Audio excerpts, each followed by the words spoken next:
All right, welcome to Southern Door Solutions. This is the third session that we've hosted, and today we're going to be talking about technology and society. So today we have with us Elliot Seiler and Alexis Jandrin. Both are students here at Southern Door, and today we're going to talk about how they feel about certain aspects of technology. So we're going to start off with video games and how video games can affect all different groups of people. So Alexis, so I know that you have some brothers. Do they play a lot of video games? Yes, they do. Is there a certain type of video games that they like? Yeah, mainly sport video games, so like baseball, football, not too much of like the violence ones that most people their age like to play. Okay. Do you think that maybe them playing their video games, do you think that that's affected them at all? It does when they play it for a long period of time, but for a short period of time, like 30 minutes, it doesn't affect them at all. Okay. Do you play video games yourself? Yes, like on my phone or something. Okay. Or Super Mario Bros. Alright, that's cool. Elliot, how do you feel about video games? How have they affected you and your life? Alright, so I have played some video games in the past, and like from that, I really haven't seen any benefits from playing video games, so since then I haven't really played any in like the last year or so. Yeah. So like I don't really play any more mobile games, and I try to stay away from like the consoles and stuff like that. Like I don't see like much of a benefit to me playing video games. Okay. So I just kind of lead away from those. Yeah.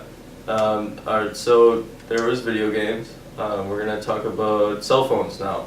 So most people in society have cell phones, and some of the effects of having cell phones are, I mean, there's a lot of them, but a lot of people spend a lot of time on their cell phones. So Alexis, how do you feel about cell phones? I think that cell phones are an extremely useful tool that we have in society that we have created over time.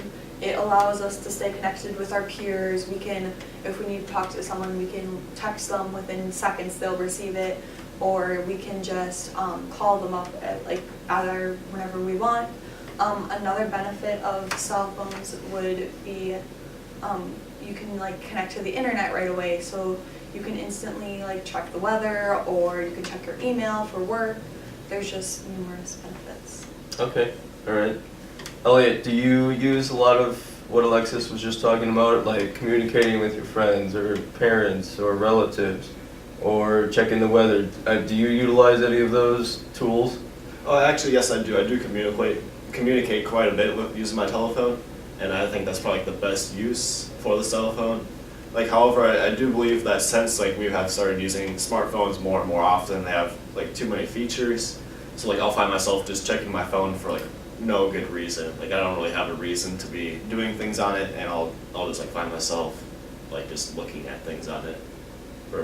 So I think it distracts a little bit more than it is useful. Okay. So something that has been installed into cell phones is this idea called artificial intelligence. So I'm sure that you're familiar with what that is. Would you care to explain it to some of our viewers? Alright, so like artificial intelligence, so it'd be kind of like Siri in an iPhone here. So you can like talk to Siri and she'll do things for you, like she'll figure out what you're trying to say and then give you a response.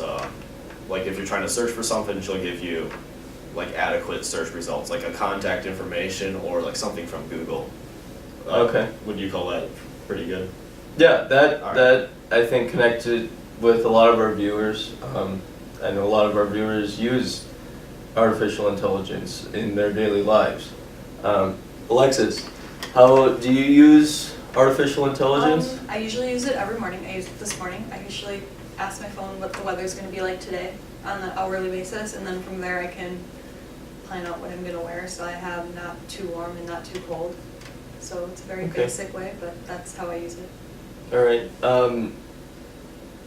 So building off of that, I know that you said that you use it every morning, and there is some talk out there that maybe some of the makers manufacturers of artificial intelligence can see what people are doing and maybe invade some of their privacy. Do you think that, first of all, do you think that that is even at all true?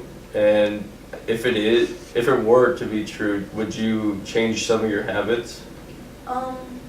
Maybe to some extent it is true because my phone does give, so I have a Samsung, so it uses Google to Yeah. as artificial intelligence. So it does give me suggestions, like after I say, what's the weather in Brussels today? It will say, do you want me to remind you? And it gives suggestions based off of that. But I at least hope that that's the extent of the invasion of privacy. However, even if they would go further, I don't really have a problem because all I do is ask what the weather is. Okay.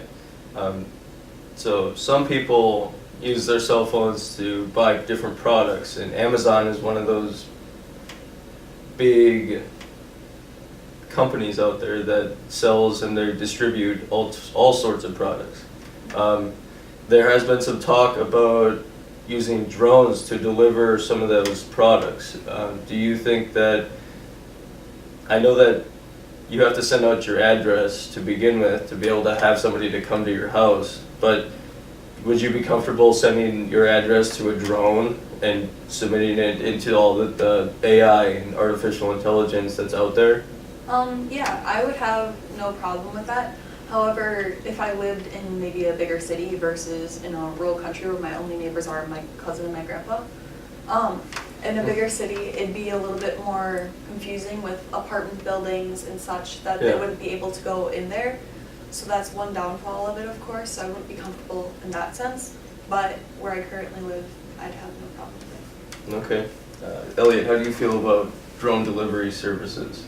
Alright, actually, I really love the idea of drone delivery service. Like, it just makes everything so much faster. You don't have to, like, wait for, like, the UPS guy, like, 3 days later, then you finally get your package. It's, Yeah. like, there within 20 minutes.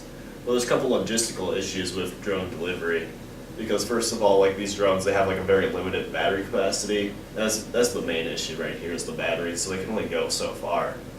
So if you're implementing a drone delivery, you're going to need a redistribution center, like every 5 miles to 10 miles, and the price of that can rack up quite substantially over Yeah. very quickly. So I think it's a good idea. I don't know if it can be deployed in a rural environment where we are in Brussels, but maybe in like a larger city would be more cost effective to roll that out in that kind of type of environment. Okay. All right. So transitioning, stepping away from cell phones for a little bit. Alexis has actually done some research on flipped classrooms and how technology is sort of revolutionizing our education system across the United States. So Alexis, will you share some of your insights on the flipped classroom, like what it is, how people use it? Yeah, no problem. Okay, so a flipped classroom is essentially the way it sounds. You take a traditional classroom and instead of doing the lecture in school and the homework outside of school, you watch lecture videos or in some cases read the textbook outside of school and you do homework or more engaging activities inside of school. So that's one of the main benefits. It's more engaging to their students.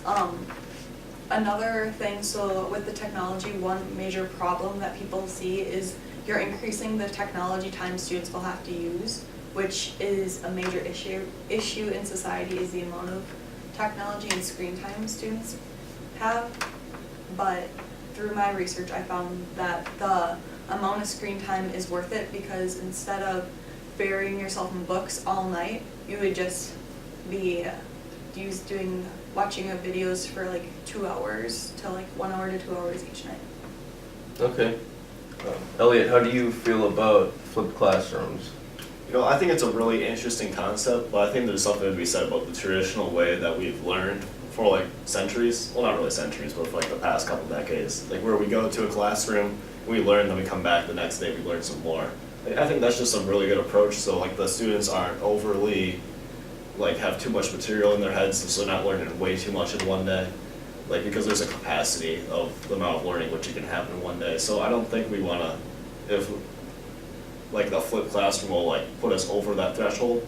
So I think like a traditional approach is a little bit better, while the flipped classroom can provide some benefits. But I think I kind of like the traditional way. Okay. Yeah. Another thing that I found through my research is that flipped classrooms is not for every classroom. It's more complicated in like an English class or like a reading class, but it's much easier in like a math class that you can watch a 10-minute, 20-minute video each night and then focus more on the activities in class and practice problems. Okay, like in that type of scenario, I can see that working fairly well then. Like just not for every classroom, but for like certain subjects such as math and probably like a history class, that could work pretty good. So I can see that working. Okay. So Alexis, there has been talk out there of getting every individual student, and this has also happened. This isn't just a talk anymore, it's something that is actually happening. So students are getting their own devices from, like, it's a school-sponsored device. It's a laptop that the school gives them or a tablet that the school gives them. Are you familiar with these? Yes, I am actually. I think that if the school can afford it for their students, it can really help. It can eliminate textbooks altogether, which is a major cost. So ultimately, we would also make it be cost beneficial for the school. So when they do get a new set of textbooks, they don't have to order 60 plus textbooks for each class.